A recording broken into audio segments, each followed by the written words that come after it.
vamos estar falando da segunda viagem missionária, né? Uma agenda estabelecida no céu. É muito interessante falar sobre a segunda viagem missionária, porque o apóstolo Paulo, ele traçou um mapa da sua viagem, né? Ele traçou ali e ele tinha o propósito de percorrer certas regiões, de passar por certas regiões, confirmando ali as igrejas, né? Os irmãos que permaneceram ali na fé. Mas não foi nada disso que aconteceu. Não foi nada disso que aconteceu. E isso nos traz uma lição hoje muito importante para as nossas vidas, né? O apóstolo Paulo, ele fez toda ali a sua agenda, toda a sua programação, mas não saiu como ele programou. Então nós vamos iniciar falando sobre esse assunto. E antes de nós começarmos a trabalhar nesse assunto, eu vou aqui trazer um breve escopo, vamos dizer assim, dessa viagem missionária no mapa, né? Eu coloquei aqui algumas coisas a mais para ver se fica um pouco melhor no sentido didático, né? Então a intenção é essa, é melhorar cada dia, né? E aperfeiçoar para a glória de Deus. Então nós temos aqui o planeta Terra, né? Vamos dizer assim. Eu gostaria de chamar a atenção de vocês para essa área aqui que é quase um retângulozinho, vamos dizer assim, aonde iniciou as viagens missionárias, né? Porque aqui o mar Mediterrâneo, não sei se vocês conseguem enxergar eu passando aqui com a seta do mouse, o mar Mediterrâneo, ele pega aqui 3 continentes. Então nós temos aqui a África, nós temos a Ásia e nós temos aqui a Europa. Bom, o que eu posso dizer aqui para acrescentar um conteúdo para os irmãos e as irmãs? No Império Romano, participava 32 províncias. Então, 32 províncias faziam parte do Império Romano. Existiam as províncias senatoriais e as províncias imperiais. As províncias senatoriais eram províncias que não ofereciam nenhum risco para Roma. Então, havia ali um procônsul, na qual esse procônsul tinha um pequeno exército para proteger ali o seu, vamos dizer assim, o seu império sobre o domínio de Roma. Eram províncias, cidades que aceitavam isso tranquilamente. Já aqui na região da Galileia, Judéia, a mais abaixo aqui, eles eram uma espécie de província imperial. O que são províncias imperiais? Eram províncias que não aceitavam a dominação do Império Romano. Então aqui o procurador, o Pôncio Pilatos, por exemplo, ele tinha um grande exército romano ao seu lado para poder garantir ali toda a parte geográfica da região da Judéia, da Galileia e da Samaria ali para o Império Romano. Então, dentro dessas 32 províncias, nós temos as províncias senatoriais, que eram passivas, e as províncias imperiais, que não aceitavam ali a dominação romana. Então vamos lá, falamos um pouquinho de Antioquia, eu citei ela como a terceira maior na primeira viagem missionária, a terceira maior cidade do Império Romano. Aqui eu cito ela também entre as 16 cidades com o mesmo nome criado por volta do ano 300 a.C., cidade onde o Paulo e Barnabé trabalharam, e também o que temos aqui de interessante é que os seguidores de Jesus, pela primeira vez, foram chamados de cristãos. Vale ressaltar aqui que essa Antioquia é a Antioquia da Síria, tá? É a Antioquia da Síria, a base missionária, ali é onde os irmãos foram chamados de cristãos pela primeira vez. Então,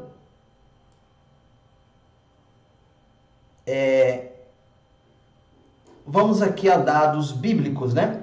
Paulo chamou Barnabé para a viagem. Então, lá em Atos 15:36, relata esse chamado de Paulo a Barnabé. Barnabé e Paulo discordaram sobre levar João chamado Marcos. Então, em Atos 15, 37 e 38, Barnabé, levando consigo a Marcos, navegou para Chipre. Paulo e Silas partiram encomendados pelos irmãos. Então, através dessa discordância, abriu duas frentes missionárias aí. Pois bem, então aqui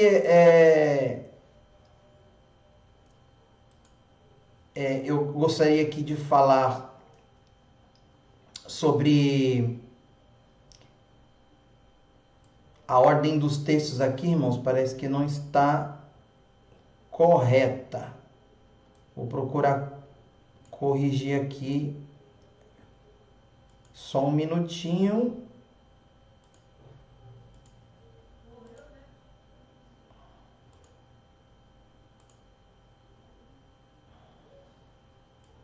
Bom, vamos trabalhar aqui mesmo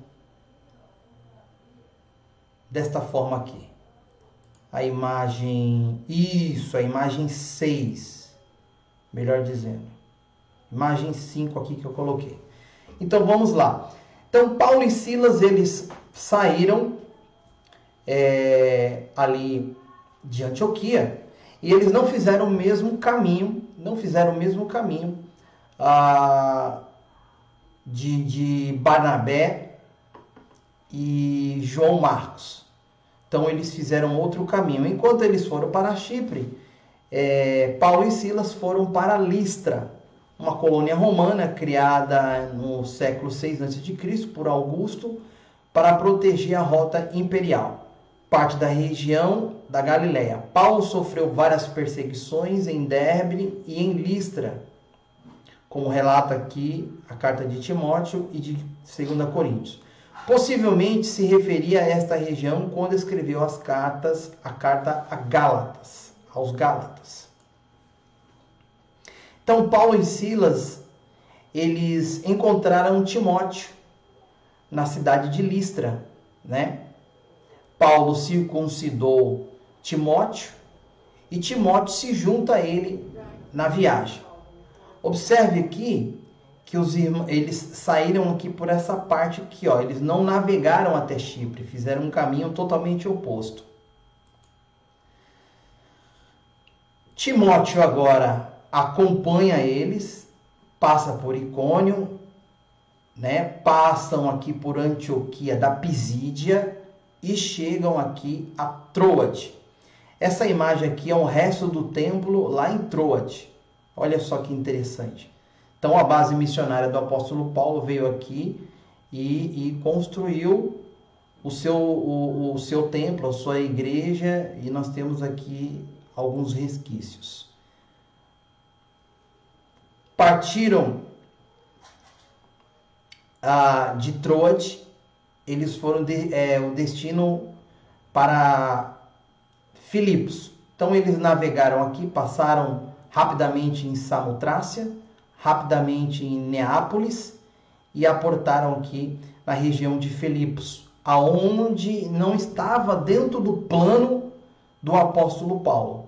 Ele não tinha um plano de ir até lá, mas o Espírito de Jesus os conduziu até lá.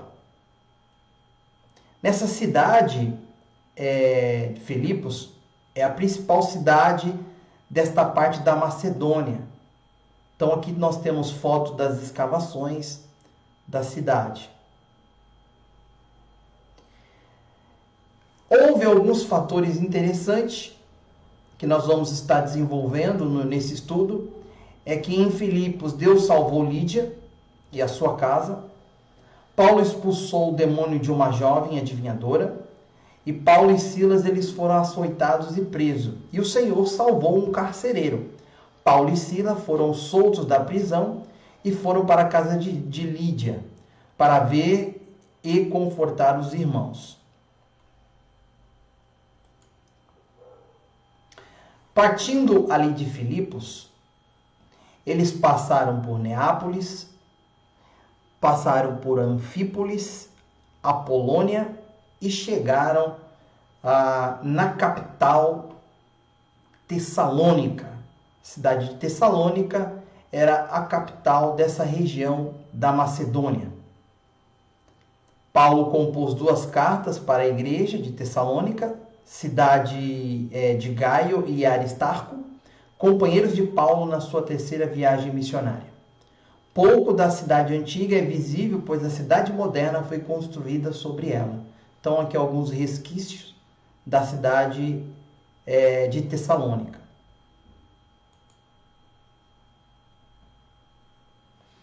Paulo pregou a Cristo na sinagoga em Tessalônica. Alguns deles foram persuadidos e unidos a Paulo e a Silas, bem como numerosa multidão de gregos piedosos e muitas distintas mulheres. Os judeus se revoltaram contra Paulo e os irmãos. Então, Paulo, depois de pregar aqui na região de Tessalônica, ele subiu aqui e foi para a região de Bereia. Os judeus locais ali foram considerados mais nobres que os de Tessalônica, pois receberam a palavra com toda avidez, examinando as escrituras todos os dias, para ver se as coisas eram de fato assim. Muitos creram no evangelho. Os judeus de Tessalônica chegaram a Bereia para perturbar os irmãos. Os irmãos ajudaram a Paulo a sair de imediato para os lados do mar, enquanto Silas e Timóteo continuaram em Bereia.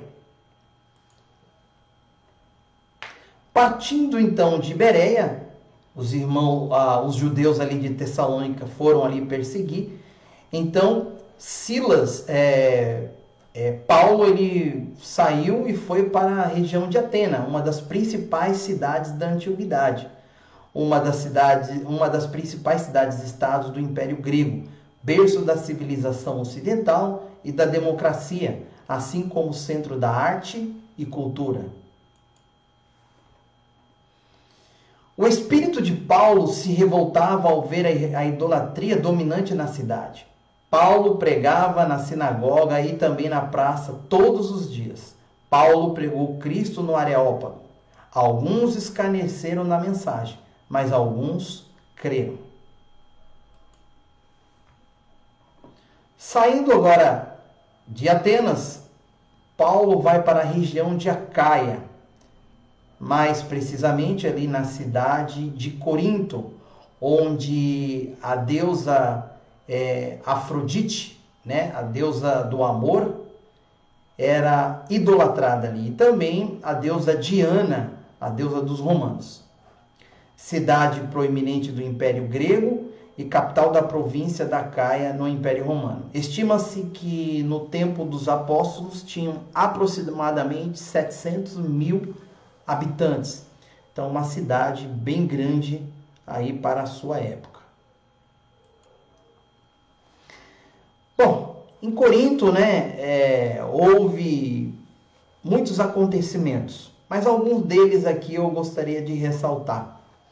Paulo encontrou ali um judeu chamado Áquila e sua mulher, Priscila, fazedores de tendas. Paulo morava e trabalhava com eles fazendo tendas.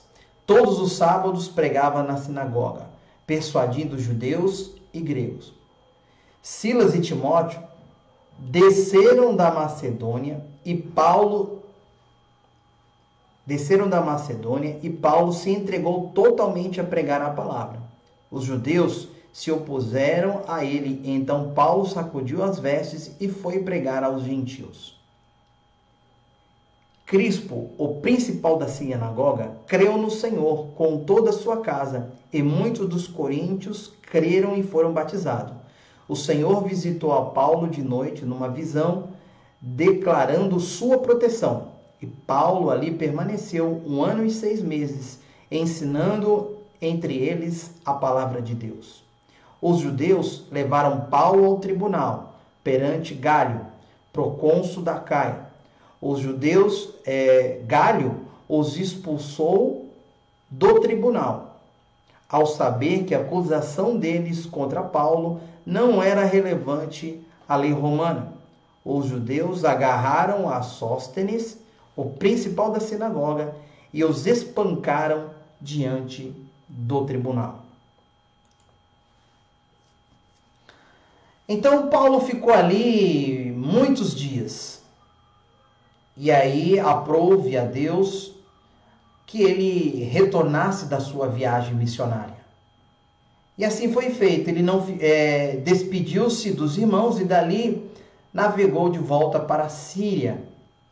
Mas ele levou Priscila e Áquila, tendo rapado a cabeça em Cencreia, porque tinha feito voto. Chegando ali em Éfeso, deixou-os ali. Mas ele, entrando na sinagoga, ainda disputava com os judeus. E rogando-lhe que ficasse por mais algum tempo, Priscila e Áquila,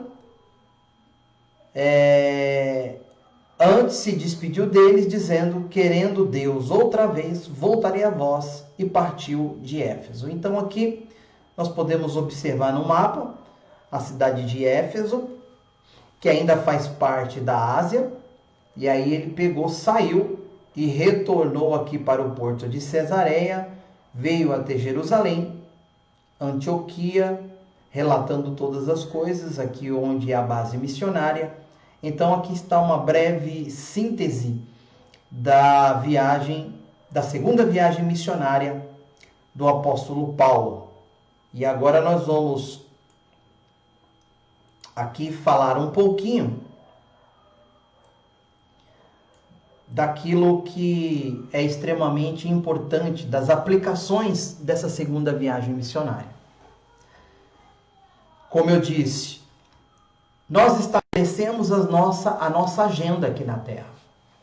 Nós preparamos, nós nos projetamos para o futuro, nós estabelecemos metas para ser alcançadas. Mas nós sabemos que quem está no controle de todas as coisas é o Senhor. O Senhor é aquele que nos conduz. O Senhor é aquele que estabelece a nossa agenda. A nossa agenda é estabelecida lá no céu. E só basta a nós sermos obedientes a essa agenda.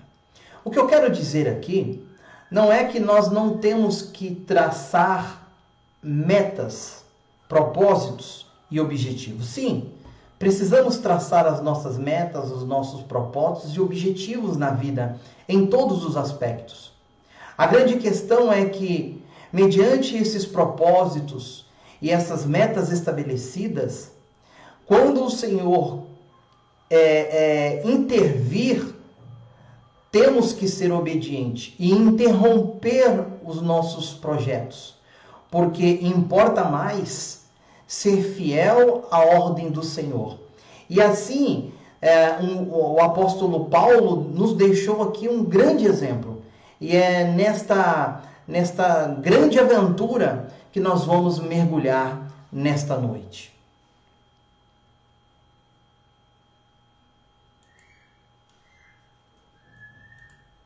Então vamos aqui iniciar essa segunda viagem missionária. Tá certo? Eu vou ficar aqui de cantinho para não atrapalhar, tá bom? E nós vamos aí para essa segunda viagem missionária, uma agenda estabelecida no céu. O desejo de trabalhar foi preponderante na vida de Paulo e Barnabé. Eles sempre estavam na ativa, pregando, ensinando o evangelho incansavelmente. Mas como qualquer homem, os dois tiveram problema de divergência de opinião. Barnabé queria levar João Marcos e Paulo não. Observe que a questão não era doutrinária, e sim de personalidade. Enquanto um estava sendo brando e misericordioso, o outro severo em seu posicionamento. Nós temos aqui uma lição prática, extremamente importante para as nossas vidas. Foi a divergência desses homens.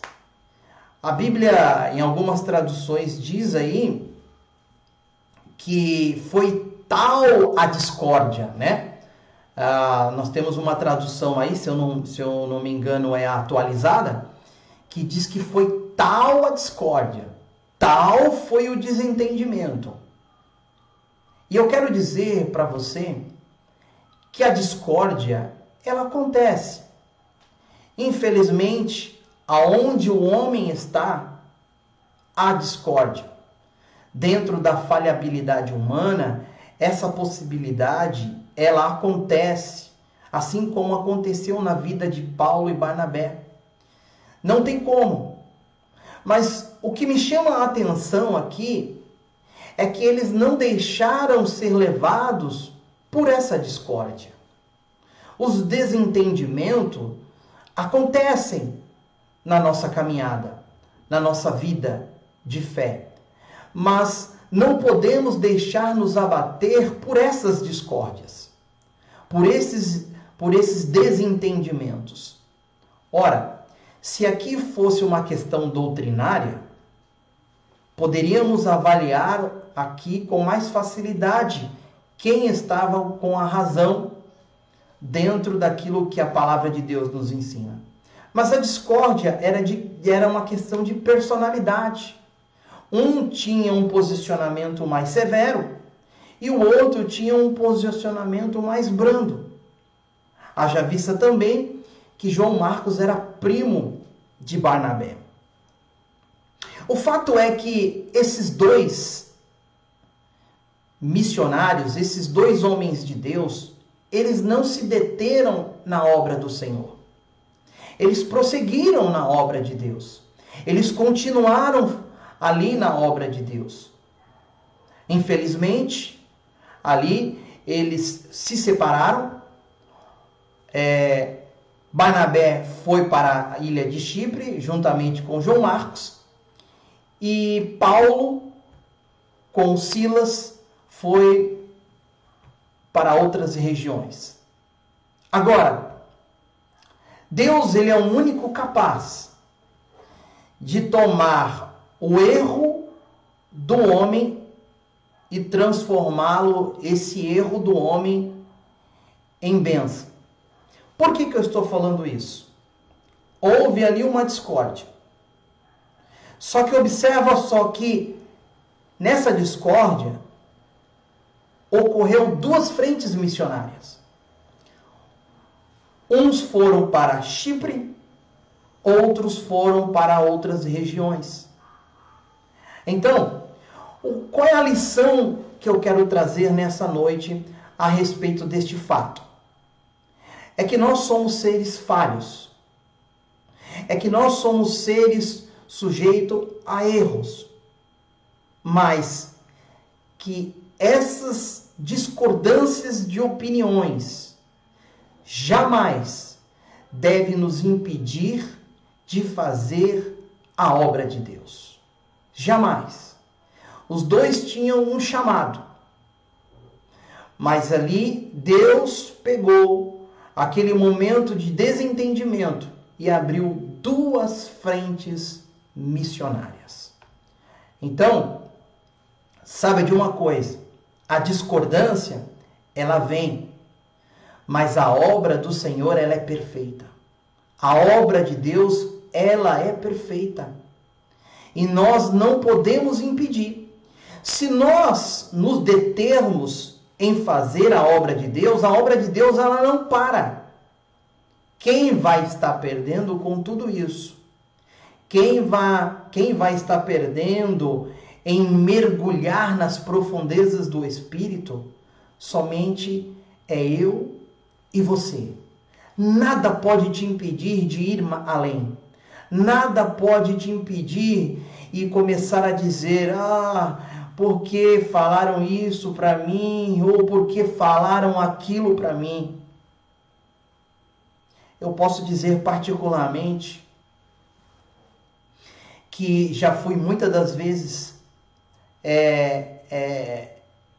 tentado a não prosseguir na caminhada do Evangelho.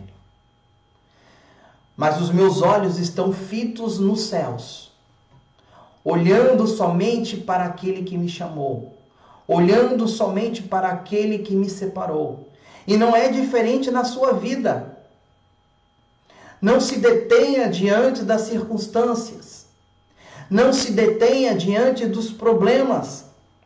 Nada pode nos impedir. Então, como diz aqui no texto, alguns dias depois, disse Paulo a Barnabé: voltamos agora para visitar os irmãos por toda a cidade, no qual anunciamos a palavra do Senhor, para ver como passa. E Barnabé queria levar também a João, chamado Marcos, mas Paulo não achava justo levarem aquele que se afastara desde a Panfilha, na primeira viagem missionária, não os acompanhando no trabalho. Houve entre eles tal desavença, aqui nessa tradução, que vieram a separar-se.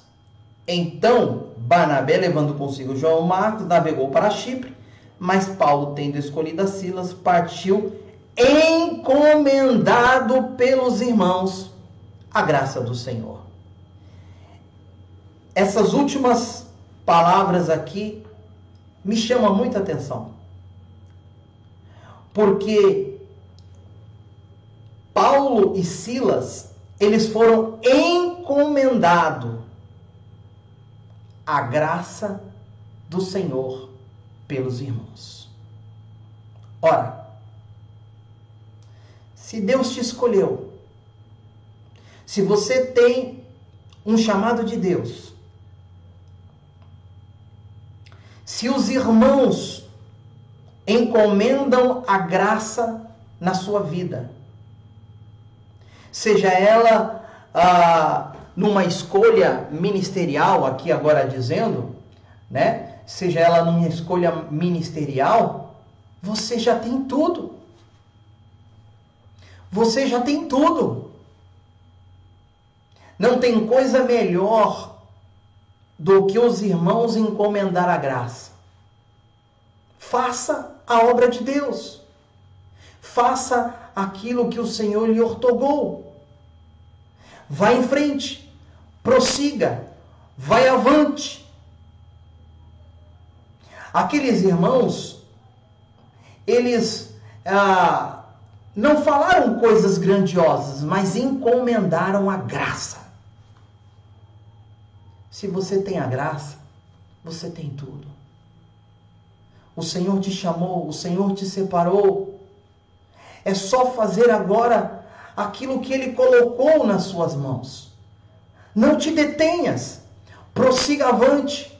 Vai para o alvo. Prossiga para o alvo, que é Cristo Jesus. Prossiga para o alvo, que é fazer a sua vontade.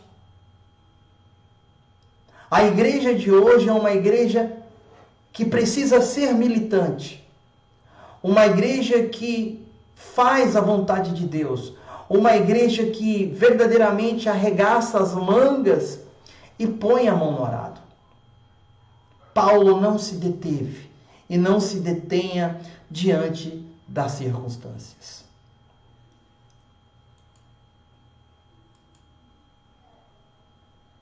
Ora, depois de tal desavença, depois de tal discórdia, eu faço aqui uma observação, porque no meio das dificuldades, nós temos que ter também boas lembranças. Nós precisamos ter boas lembranças. E nós podemos observar aqui um cooperador chamado Timóteo. Ah, irmão, que cooperador, hein?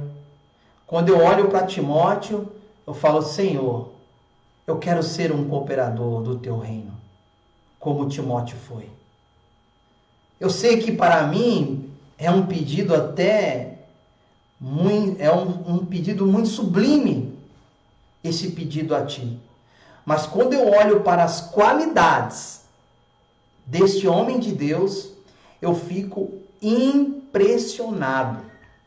Quando Paulo e Silas partiram e chegaram ali em Listra, em Derbe, eles encontraram ali um homem que dava testemunho, não só naquela região, mas também como em Icônio. Então, Paulo já havia ali orientado Timóteo, possivelmente, na sua primeira viagem missionária. Filho de uma judia, mas o seu pai era grego. Ele sempre foi instruído nas Sagradas Escrituras, dentro do judaísmo, né? A sua mãe Eunice e a sua avó Lloyd o instruiu ali desde pequenininho nos caminhos do Senhor. E agora chega Paulo ali na primeira viagem missionária, ensina as Sagradas Escrituras. Na segunda viagem missionária, o que Paulo faz? Vai ao encontro deste cooperador. Vai ao encontro. Então, Timóteo, ele é um grande cooperador. Ele era filho de Paulo na fé. Ele era mensageiro de Paulo às igrejas. Ele cuidava dos interesses de Cristo. Cuidava dos interesses dos outros. Homem de caráter provado e disposto a servir. Olha quantas qualidades nós podemos aqui salientar de Timóteo, né? Ele era um mensageiro de Paulo às igrejas, ele era um cooperador de Paulo, ele cuidava dos interesses dos outros, cuidava dos interesses de Cristo e, mais do que tudo, estava disposto a servir. E servir, para mim, é uma das palavras que mais impacta o meu coração, até mesmo porque os irmãos sabem que meu livro fala sobre o servo sofredor, né? Então, servir, para mim, é uma palavra que impacta muito o meu coração. Então, vamos lá.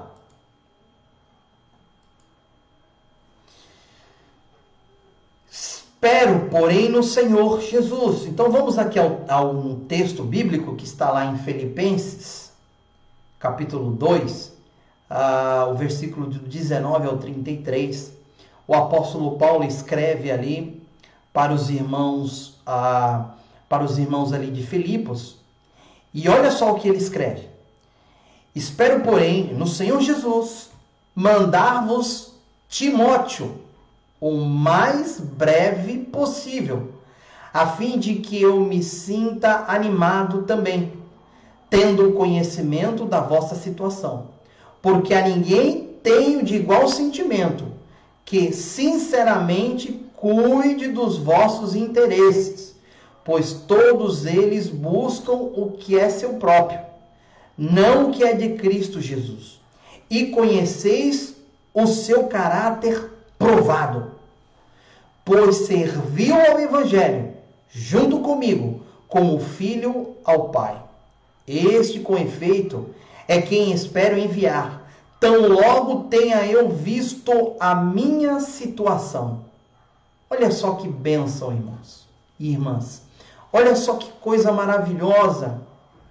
O apóstolo Paulo aqui, referendando ali a igreja de Filipos a Timóteo. Timóteo não se preocupava com ele. Ele se importava era com os irmãos. Ele se importava era com o próximo. Ele se importava com a causa de Cristo. Porque o evangelho é renúncia. O evangelho é isso. O evangelho é se despir de todas as vaidades. O evangelho é se destituir de si mesmo, como Cristo também aqui em Filipenses 2, que ele não teve por usurpação ser igual a Deus, mas ele renunciou ao seu trono de glória para poder descer aqui na terra e se fazer como nós. O Evangelho é isso. Timóteo foi um homem que trouxe muita alegria ao apóstolo Paulo. Timóteo foi um homem que fez muita diferença no reino.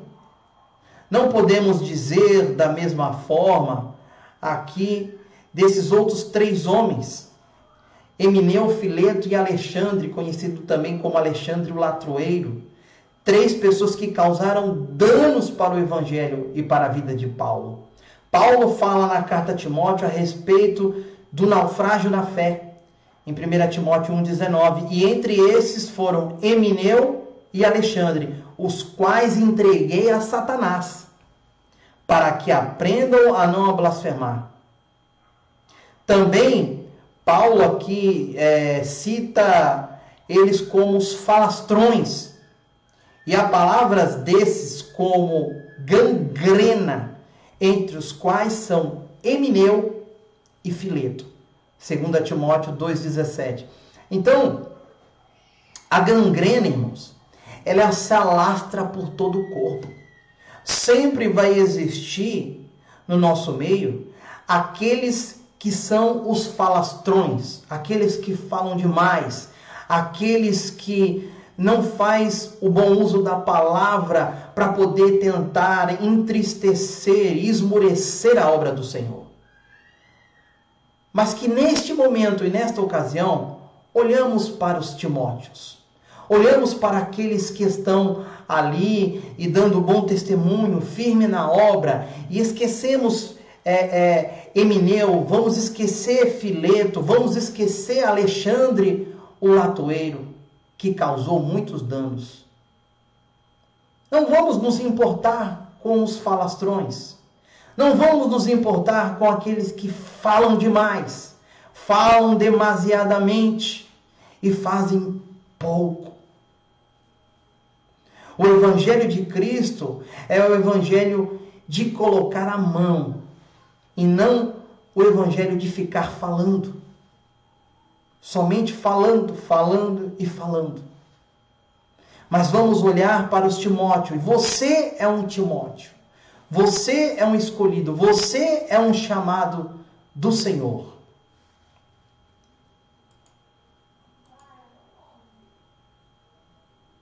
O homem planeja, mas a resposta sempre vem do Senhor.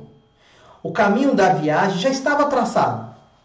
O apóstolo Paulo queria ali confirmar os irmãos, né? Então vamos aqui passar pela Ásia, passar aqui pela Panfilha, vamos passar pela Galácia, vamos viajar aqui, vamos tentar chegar lá em Bitínia, mas não era a vontade do Senhor.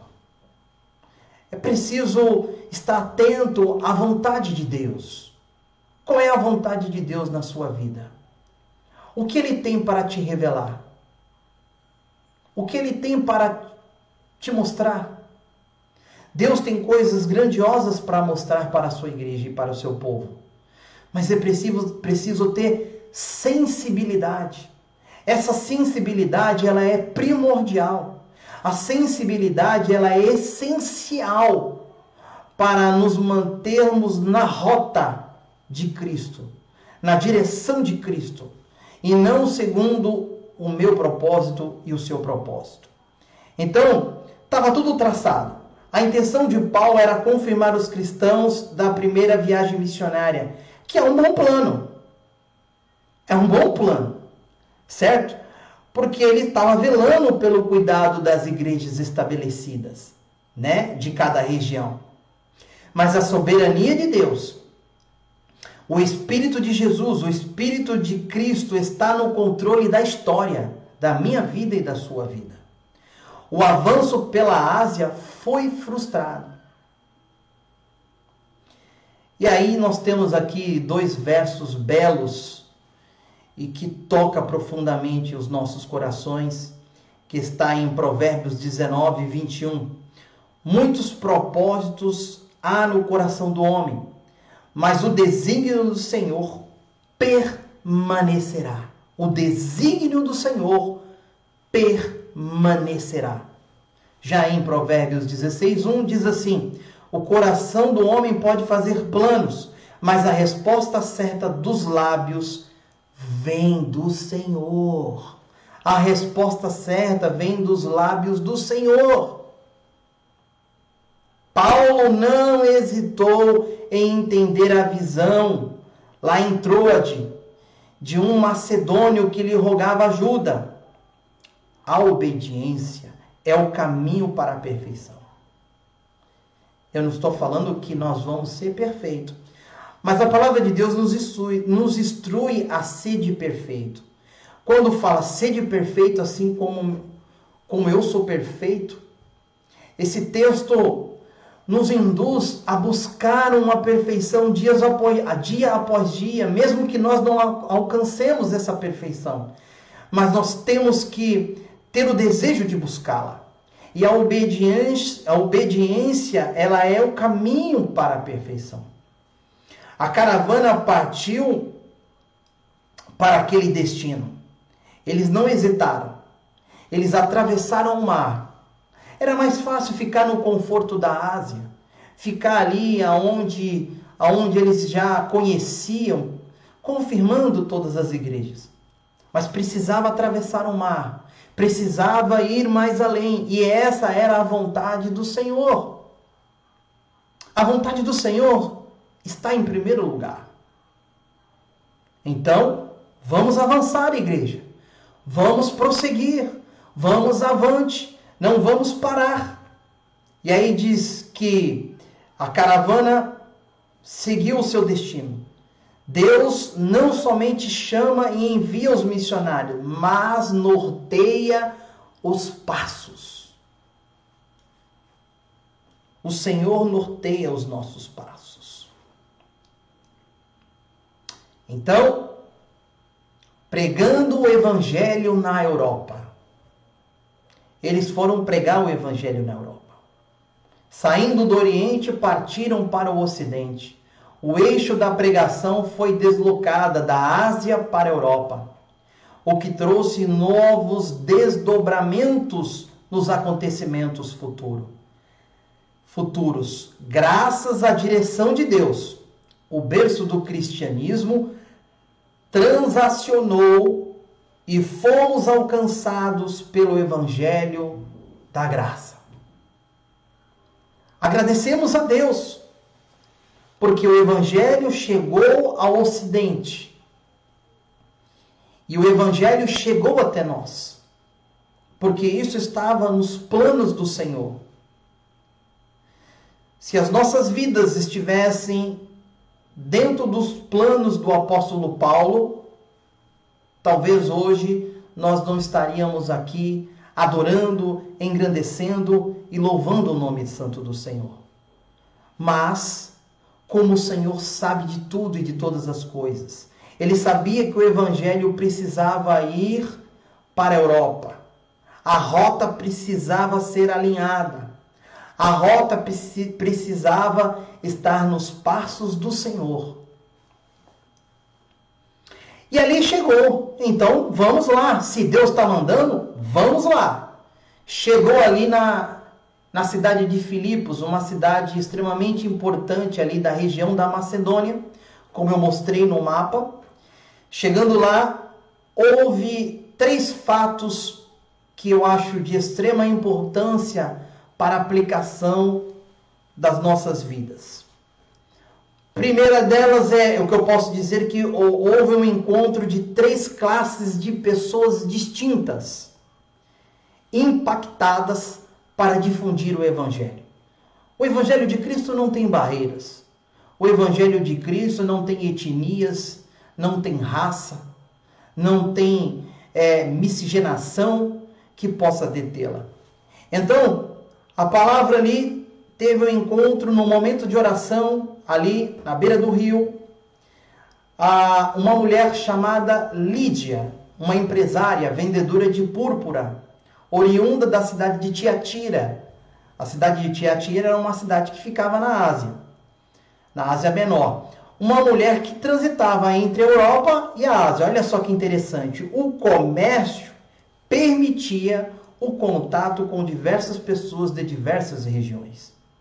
Lídia foi convertida em um ambiente espiritual, em uma reunião de oração. Aquela mulher, ela deu ouvido ali à palavra do apóstolo Paulo. E ela se converteu, se entregou ao Evangelho de Cristo. Uma mulher que participou, mas ela era da classe dos comerciantes. E todos nós sabemos, quem é comerciante tem contatos, precisa ter contatos, precisa falar com pessoas, precisa às vezes sair do lugar, ir para outro lugar. Então imagine só, Lídia estando ali em Filipos, vendedora de púrpura, mas também tinha contato em Tiatira e tinha contatos com os navegantes, com aqueles que iam ali no litoral para negociar, para comercializar. Então, essa é um primeiro fator aqui que me chama a atenção na cidade de Filipos. Segunda coisa, sim, que eles chegaram ali na Macedônia, na Europa, foi o contato que eles tiveram ali com a escrava, uma jovem sem qualquer direitos sociais. Essa jovem ali, ela dava muitos lucros para os seus senhores. Mas Deus sempre faz tudo com perfeição. Deus sempre faz tudo com perfeição e não esquece de ninguém e de nada. E ali, aquela mulher que era escravizada e tinha um espírito sobre ela, que ali a dominava. Ela estava acorrentada por esse espírito. Ninguém se esconde, e nenhum esconderijo, eu coloquei aqui, nenhum recônditos, não há esconderijos para o Senhor, não há pessoas presas por grilhões, por escravidões espirituais que o Senhor não possa alcançar. Não tem nada que possa deter a palavra do Senhor. Ninguém pode se esconder dele. Esta jovem foi liberta de um ambiente profundamente carregada, quando estava tomada por espíritos enganadores.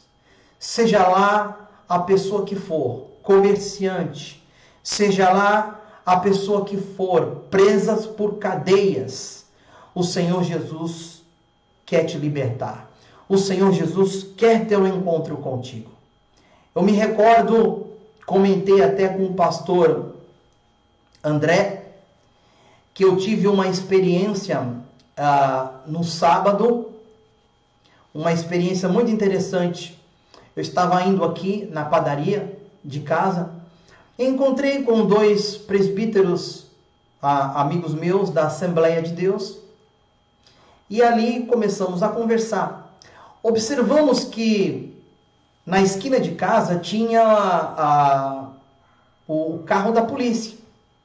Mas até então ficamos tranquilos, conversando. E ali uma pessoa chegou até nós e falou assim, olha, tem um prédio ali, e ali a mulher está endemoniada naquele prédio na esquina ali. E chamaram a polícia. Aí eu falei, mas a polícia que trata dessas coisas, né? Achei até engraçado.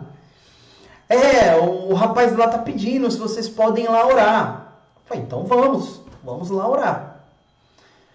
Chegamos naquele prédio, na garagem do prédio, aquela jovem, ela estava cheia de sangue na boca, machucada. Segundo o proprietário, um dos proprietários ali do prédio, de um apartamento, disse que ela desceu de cabeça pela escada, estava toda machucada. E ali nós nos juntamos para poder orar por aquela mulher. E quando nós estávamos orando, eu me recordei até dos ensinamentos da nossa pastora. com relação à libertação. Foi notório ali naquele momento que aquela jovem, ela não estava endemoniada. Ela estava perturbada emocionalmente, ou até mesmo drogada. Eu não sei responder. E depois que os irmãos, eu e os irmãos oramos, eu falei isso daí, olha, essa jovem ela não está endemoniada.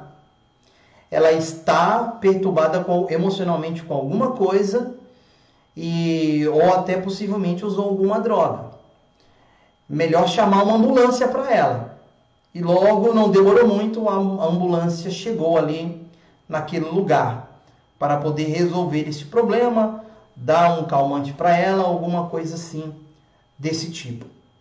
Então, estou aqui só fazendo um comentário, né, um breve testemunho, mas foi muito interessante essa experiência. Tá ok? Vamos lá? Vamos prosseguir? E aqui eu deixei aqui uns versos de Salmos, né? Que ninguém se esconde de Deus. Para onde me ausentarei do teu espírito? Para onde fugirei da tua face? Se subo aos céus, lá estás. Se faço a minha cama no mais profundo abismo, lá estás. Também se tomo as asas da alvorada e me detenho nos confins dos mares, ainda lá me haverá de guiar a tua mão, a tua destra me susterá. Salmos 139, versos 7 ao 10. E o outro é o carcereiro. 3 classes de pessoas, né? O carcereiro é um servidor público da classe média, que tinha o imperador romano como Deus. Foi salvo das ruínas de uma prisão abalada por um terremoto e à beira do suicídio. Olha só o que aconteceu. Paulo e Silas, depois de libertar aquela jovem escrava, os seus senhores mandaram prender Paulo e Silas, porque o lucro deles agora deixou de existir. E ali na prisão tinha um carcereiro que estava ali, de prontidão, olhando para Paulo e Silas. Mas houve algo milagroso naquele local. Houve um terremoto. E esse terremoto ali quebrou os grilhões, quebrou ali as cadeias. E aquele carcereiro, quando ele viu, olhou e não viu os presos que estavam ali sobre a sua autoridade, ele se desesperou. Porque para ele, a missão dele de vida tinha acabado por ali. Ele tinha falhado perante o Deus dele, que era o Império Romano. E ali, então, ele estava prestes a se suicidar, aonde Paulo e Silas o interrompeu ali, e aquele homem foi alcançado pelo Evangelho, foi alcançado pela palavra do Senhor. Então, não existe algo ou alguém, melhor dizendo, que não possa ser alcançado pela palavra. Seja ela onde for. Chegou ali na Macedônia, chegou ali na Europa, mas essas 3 classes de pessoas extremamente importantes. E a Bíblia diz que ele e a sua família serviram ao Senhor do carcereiro, assim como também a família de Lídia. Então, foi extremamente importante ali esta passagem. E ali Paulo sai dali, então, ele foi açoitado, mas ele não se deteve. Ele partiu para a capital da Macedônia, que é a cidade de Tessalônica. E ali em Tessalônica, ele marchou confiante ali, passando por Anfípolis, Apolônia, chegou a Tessalônica. Como sempre, a sinagoga era o ponto de contato inicial para a pregação do Evangelho. Essa era a estratégia que o apóstolo Paulo tinha. Sempre chegava ali na sinagoga. E sua mensagem sempre ia no âmago da questão. Lendo ali alguns versículos da passagem de Paulo, ali no capítulo 17 de Atos, eu fiz uma observação interessante, que Paulo, ele sempre onde ele ia, e não deixando também aqui a cidade de Tessalônica, como relata em Atos 17, ele sempre falava da morte, falava do Messias, falava que o Cristo haveria de padecer, que o Cristo haveria de morrer e que ele tinha que ressuscitar. E que ele ressuscitou, melhor dizendo. Essa era sempre a pregação de Paulo. Essa era sempre a pregação do Evangelho. Paulo não banalizava a palavra do Senhor. Ele não banalizava, como muitos hoje banalizam a palavra do Senhor, como a teologia da prosperidade, ou a teologia também da confissão positiva, onde as pessoas confessam positivamente que a vida vai dar certo, mas sem bases bíblicas, sem Cristo na sua vida. Teologias essas que são distribuídas nas prateleiras, como se fossem prateleiras do supermercado. E o Evangelho de Cristo não é assim. O Evangelho de Cristo fala de cruz. O Evangelho de Cristo fala de sofrimento, mas também fala da vitória de Cristo ao ressuscitar ao terceiro dia. É isso que me chama a atenção. E é isso que eu mais amo fazer em toda a minha vida. Não enfeitar e criar um evangelho mágico que não existe, mas falar das verdades contidas na palavra do Senhor. Paulo era cristocêntrico. Paulo sempre enfatizava Cristo em suas pregações. Bom, Paulo teve que sair de lá. Mais uma vez, perseguição. E aí ele foi para onde? Para Bereia. Com todo o alvoroço que houve ali em Tessalônica, Paulo e Silas foram confiantes em Deus e prudentes. E isso não é duas coisas antagônicas. Ou seja, ali em Tessalônica queriam matá-los. Eu falei, opa, então nós não vamos ficar aqui, vamos sair. Mas nós pregamos a palavra. Nós fincamos aqui as estacas. Por isso foram retirados de noite com toda a discrição. Atos 17:10. Levados para Bereia, não mudaram a estratégia de ir nas sinagogas para pregar o evangelho. Os bereanos foram mais nobres porque ouviram a exposição das Sagradas Escrituras, como também examinaram minuciosamente. Atos 17:11. E é isso que nós precisamos fazer e argumentar diante da palavra do Senhor perante aqueles que ouvem e querem questioná-la. Precisamos estar preparados para poder instruir, para poder redarguir, para poder ensinar aqueles que perguntam qual a razão da nossa fé. É isso que nós precisamos. E ali, em Bereia, Paulo também agora sai de lá e vai para a cidade de Atenas, a capital da cultura, da intelectualidade, da filosofia, de Péricles, Sócrates, Platão, Aristóteles. Grande conhecimento, né? Ali vivida em Atenas.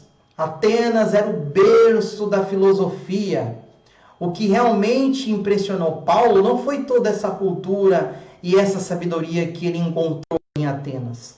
O que impressionou Paulo foi a quantidade de estátuas que ficava exposto ali no Partenon, que é um templo ali onde tinha muitos deuses. A idolatria deixou Paulo inconformado naquele lugar. E eu quero dizer aqui para os irmãos e para as irmãs: não vos conformeis com este mundo. Nós não podemos nos conformar com essa situação. Nós não podemos nos conformar com as dificuldades no tempo presente. Porque o Evangelho de Cristo, a palavra de Deus, não tem barreiras. Não há barreiras para o Senhor. Não te detenhas mediante as dificuldades, mediante as situações adversas da vida. Não podemos estar assim. Mas o povo tinha a luz do conhecimento, mas estava cego espiritualmente. Ter conhecimento do mundo, ter conhecimento do cosmos, ter conhecimento de toda a ciência, não quer dizer ser sábio diante de Deus. E aí o apóstolo Paulo sai dali de Atenas e agora ele vai para Corinto, capital da província de Acaia.